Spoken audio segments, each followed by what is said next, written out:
Hello and welcome to Todd Rolls Dice, where we're taking a look at another Halo Flashpoint Wave 2 release. This is Fireteam Cerberus, saving the best till last. So we're going to take a look at this one, and then the next video will be the Wargames expansion, where we'll go over the contents and have a little look in the book as well. So stick around for that one if you're interested in the Wave 2 releases for Flashpoint. Overall, these are some pretty nice additions to the core game.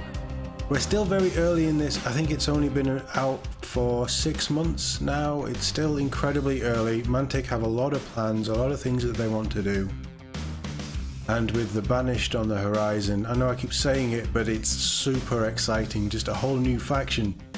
Probably a whole new rule set for those models to tap into as well, and some really cool additional keywords and effects. I hope that will be quite good. So I'm really looking forward to this. And as much as I love other skirmish games, this is the one that's just, it's ticking every single box. It's fun to play, the models are great, the releases are in a very healthy release platform where it's not overwhelming, doesn't feel too slow. And between Wave 1 and Wave 2 there's been some decent changes to the game. How about we focus on Fireteam Cerberus for the rest of this? As you can see there, that is the box that they come in. It's a nice sort of A5 size box, obviously jam-packed full with 4 brand new models with brand new weapons and their data cards as well.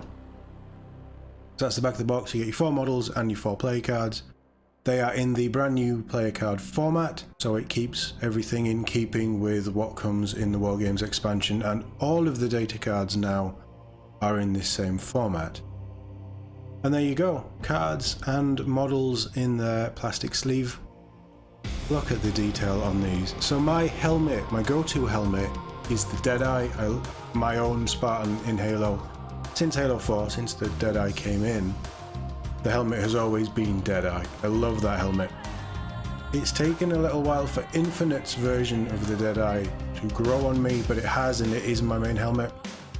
But my main Spartan body is the commando body here that you can see there. These Spartans are Mark 5B armor. It's Reach inspired, Halo Infinite art style, but it's Reach inspired, and that armor is just excellent. And you know, switch the helmet out for a Deadeye off the JFO, give him a battle rifle. We might just be onto my dream Halo miniature without having to do too much messing around. But we have a selection of other weapons, so they have the target locator there. We have the grenade launcher with the 2 firing modes, so frag and EMP. Gravity hammer, because you always need more hammer. And then the Stalker, which is the classic brute carbine. Detail wise, they're just beautiful. Absolutely beautiful. There will be a little bit of cleanup, a little bit of mold flashing that needs to be tweaked and stuff. I haven't had too much of a look at that from these, but there's a little bit of cleanup, as you'd expect with any model that you buy like this. Certainly in a one piece, but generally anything that's machined that way is going to have a mold line. And there they are from the back. You can see the detailing on them. Beautifully done, the Mark V. Just stunning renditions. Absolutely gorgeous. And there we have a little closer shot on the JFO with the target locator. The only thing I would change is the shoulder pads. Everything else on that body, minus the helmet, is probably exactly what I would do. Just a traditional Spartan. So there we have a shot of the data cards and the new changes. This is a new layout. We'll go into more detail in that with the Wargames expansion, where we'll take a look at an older card and the new format. But that just gives you an idea of what they can do. The JFO, the CQB, the HAZOP and the Gungnir. And they have their little info on the back of the cards as well, with a shot of them in full armor. Just really nicely done. And the CQB there, so gravity hammer is what you expect. I don't think there's been any change to the weapons that I can see. They are Spartan level. There's nothing too different there. Maybe slightly slower, but you are swinging around with a gravity hammer. Imposing and energy shield 2. Yeah, I think everything else is fairly standard to what you'd expect. The Gungnir is a little bit more traditional with the movement, but slightly less HP.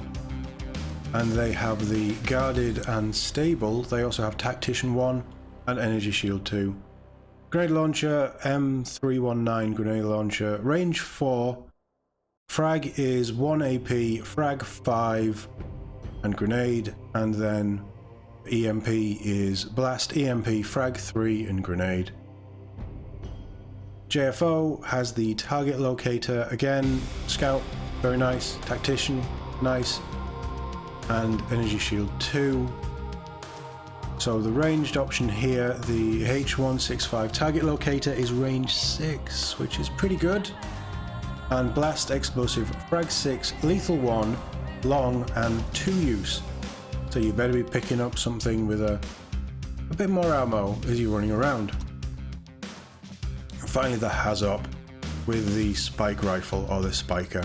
New rule there with flight is they have the jump pack and energy shield 2, and the spike rifle range 3, knockback, rapid fire, weight of fire 1, quite nice. And then in close combat it has 1 AP and is lethal because those blades have put an end to, or sent a lot of Spartans missing in action, to put it that way. Just a really nice additional set for Flashpoint, some traditional Halo armor. I love that we're not necessarily doing the old stuff just yet, but the homage to Reach is there, and Reach is such a milestone in not just the games but the Halo lore. There's so much that stems from it. And Reach, in my mind, was the first Halo game that gave you true customization of your Spartan with many different armor slots. You could do different knee pads, different shoulder pads, different chest plate, different helmet, different sort of... could you do different greaves? There was different pouches and things. You had different wrist attachments and stuff. And Halo Infinite has carried that on in quite a good way overall for the armor customization. But this is building into that classic, reimagined, but that classic style of a good mix. Different armor types that each feel unique. You can paint them all the same color as a squad, or you can, like they've done here, paint them up differently, however you want. There's so much detail if you really want to go into that. I bet they're wonderful to paint, for painters to just get hold of and just paint up a Spartan as a refresher or something. There's so much that you could do with these. And overall, the rules for themselves, the data cards, look pretty solid, a good mix of weapons, and I think they're a fine addition to the Halo Flashpoint range. Let me know in the comments if you've picked these up or if you plan to pick these up, and which your favourite Spartan is. As always, thank you very much for watching, and I'll see you all in the next one.